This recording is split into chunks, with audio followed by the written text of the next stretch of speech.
हमारे consulting editor Ashutosh Agnihotri हमारे साथ जुड़े हुए हैं। आशुतोष जी, आपने जो लिस्ट सामने आई है उस लिस्ट को देख लिया, हर नाम को आपने जान लिया। अब जरा ये हमारे दर्शकों को समझाइए कि ये जो नाम आए हैं कौन सी पारी है जो बीजेपी ने यहाँ पर खेल ली बड़े स्मार्ट तरीके से बतौर जिला अध्यक्षों के नाम के आधार पर। देखिए अर्चना, भारतीय जनता पार्टी में जो संगठनात्मक चुनाव होते हैं वो 3 चरण पे होते हैं। एक जिला स्तर पर, उसके बाद में प्रदेश स्तर और फिर उसके बाद में जब पहुंचते हैं तो राष्ट्रीय स्तर पर चुनाव होते हैं। जो ये चुनाव प्रक्रिया हुई है, इस चुनाव प्रक्रिया को हम हल्के में नहीं ले सकते हैं और इसको ये सामान्यता नहीं है। इस संगठनात्मक चुनाव प्रक्रिया के बाद में एक तो सबसे पहले भारतीय जनता पार्टी ने 2027 के चुनाव से पहले अपने संगठन को मजबूत करके और विरोधियों को यह बताने के लिए कि हम नए सिरे से मैदान में एक बार फिर आ गए हैं, उसकी तैयारी शुरू कर दी है। दूसरी, संगठनात्मक जिला स्तर और महानगर अध्यक्ष के चुनाव होने के बाद में अब इनकी कमेटियों का गठन होगा और इन कमेटियों के गठन के साथ ही साथ उत्तर प्रदेश में भारतीय जनता पार्टी के नए प्रदेश अध्यक्ष के चुनाव को लेकर के तैयारी शुरू हो जाएगी। यहाँ तो यूपी में प्रदेश अध्यक्ष का चुनाव होना है, साथ ही साथ दूसरे कई और राज्य भी हैं जहां भारतीय जनता पार्टी में प्रदेश संगठनात्मक बदलाव होने हैं और वहां पर भी प्रदेश अध्यक्षों का चुनाव होना है। पूरी जब प्रदेश स्तर पर चुनाव की प्रक्रिया पूरी हो जाएगी उसके बाद में राष्ट्रीय स्तर पर बढ़ेंगे और फिर भारतीय जनता पार्टी के राष्ट्रीय नेतृत्व में अब अगली किसकी बारी हो सकती है, कौन नया राष्ट्रीय अध्यक्ष हो सकता है, उसकी ओर जाएंगे। सबसे पहली बात जो ये हुई कि महानगर अध्यक्षों की जो घोषणा हुई, जो यहाँ पर जिला अध्यक्षों की घोषणा हुई, उस घोषणा को लेकर के पिछले कई दिनों से गहमा गहमी चली। आज उस गहमा गहमी को खत्म कर दिया गया। अब इनके पास में यहाँ बूथ स्तर के जो चुनाव होने हैं, जो इनके कमेटियों का गठन होना है, उसकी प्रक्रिया 2-4 दिन में ही शुरू हो जाएगी। 26 जिलों के जो रोके गए हैं जो चुनाव, वो उनमें कई जिले ऐसे हैं जहां भारतीय जनता पार्टी लोकसभा के चुनाव में दमदार प्रदर्शन नहीं कर पाई थी। वहीं दूसरी ओर वहां दावेदारों की जो संख्या थी वो कहीं अधिक थी और कुछ तो ऐसे जिले हैं जिनमें दोनों कांटे की टक्कर में दावेदार थे। उन पर दोबारा से फिर मंथन होगा और उसमें किसको महत्व दिया जा सकता है। संघ से एक नाराजगी जरूर दिखाई पड़ी थी 2024 के चुनाव में। एक बयान आया था, उस बयान के बाद में कई कार्यकर्ताओं में मायूसी दिखी थी, लेकिन उसके चुनाव के बाद में जो माहौल बना, कुछ स्थिति तक राष्ट्रीय नेतृत्व ने संघ से अपने रिश्तों को मजबूत किया, ठीक किया। अब संघ में इस बार जो चुनाव हुआ है उसमें संघ का भी कहीं न कहीं एक वो पुट दिखाई पड़ा है। मैं नाम लेना चाहूंगा गाजियाबाद में मयंक गोयल संघ के पदाधिकारी रहे हैं, संघ से उनकी बहुत निकटता है, उनके पिताजी संघ में रहे हैं, पदाधिकारी रहे हैं और अच्छा काम उन्होंने किया है। मयंक गोयल के साथ ही साथ गाजियाबाद में जो नियुक्तियां हुई हैं उसमें यहाँ पर भारतीय जनता पार्टी ने ब्राह्मण को एक मौका दिया, एक चौहान को मौका दिया है।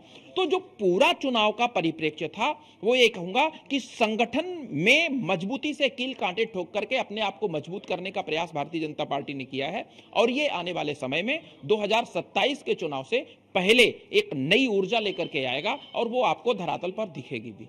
और आशुतोष जी, एक जिक्र आपने किया, क्योंकि यही जिक्र इससे पहले जब हम बातचीत कर रहे थे तमाम हमारे संवाददाताओं से, उन्होंने भी बताया कि प्रतिनिधित्व का जब मौका नहीं मिलता तो कहीं ना कहीं एक जो कंट्रोवर्सी है वो क्रिएट हो जाती है और जो नाराजगी है, जो मनमुटाव है या मतभेद है वो रहते हैं। तो अब कहीं ना कहीं बीजेपी इस बात को जानती है कि अगर परिवार के अंदर वो चीजें हो तो वो परिवार की नींव को खोखला कर देते हैं। तो उसी कड़ी में ये भी एक कदम, बड़ा स्मार्ट एक्शन बीजेपी का माना जा सकता है कि जिन लोगों को नहीं मौका मिला जिला अध्यक्ष के तौर पर, उन्हें मुख्य धारा से जोड़ने का काम किया गया।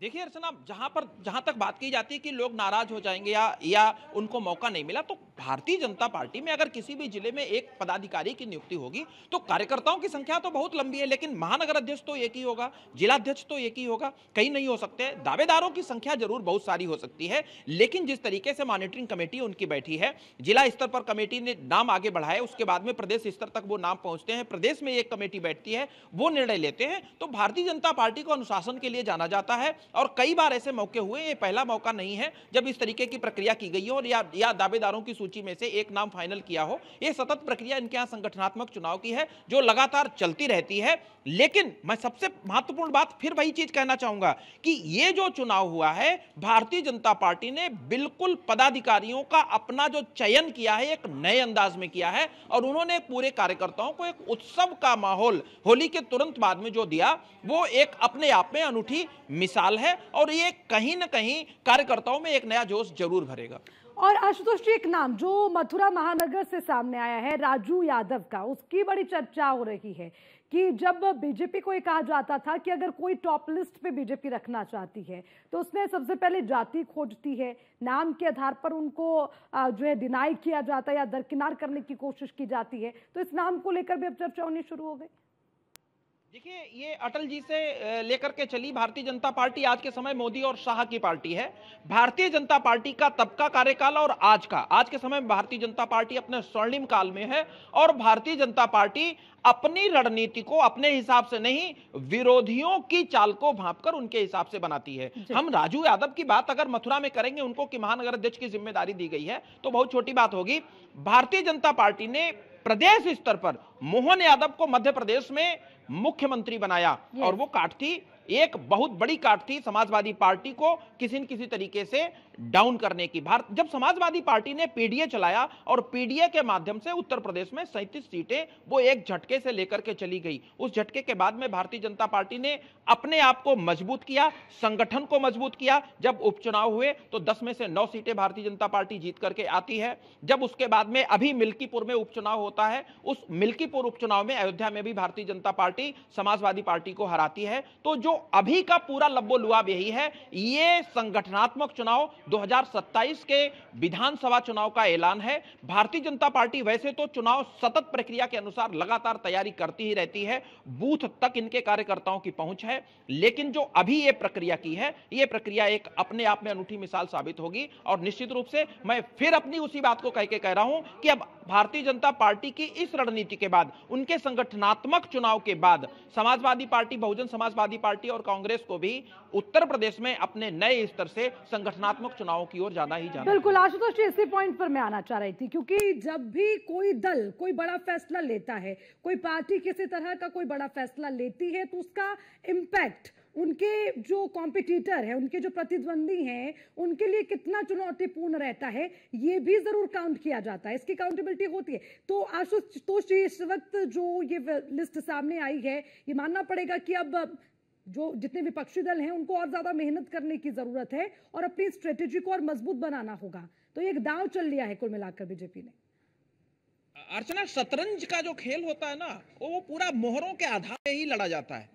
किसके मोहरे किस तरीके से किस घर में तेजी के साथ में जाकर के चलते हैं, उसी आधार पर शतरंज का खिलाड़ी जीत जाता है। भारतीय जनता पार्टी ने शतरंज की सियासत, शतरंज की इस पूरी जो सियासत है, उस पर अपने मोहरों को लगा दिया है। उन्होंने बता दिया है कि हमारे उत्तर प्रदेश में 80 जिले हैं, उन 80 जिलों में से कई जिले जहां पर भारतीय जनता पार्टी हारी भी और कई जगह जहां भारतीय जनता पार्टी जीती भी, उन्होंने अपने मोहरे तैनात कर दिए हैं। अब विपक्षी दलों को देखना है कि उन मोहरों की काट को करने के लिए किस तरीके से वो अपने पदाधिकारियों की नियुक्ति करते हैं।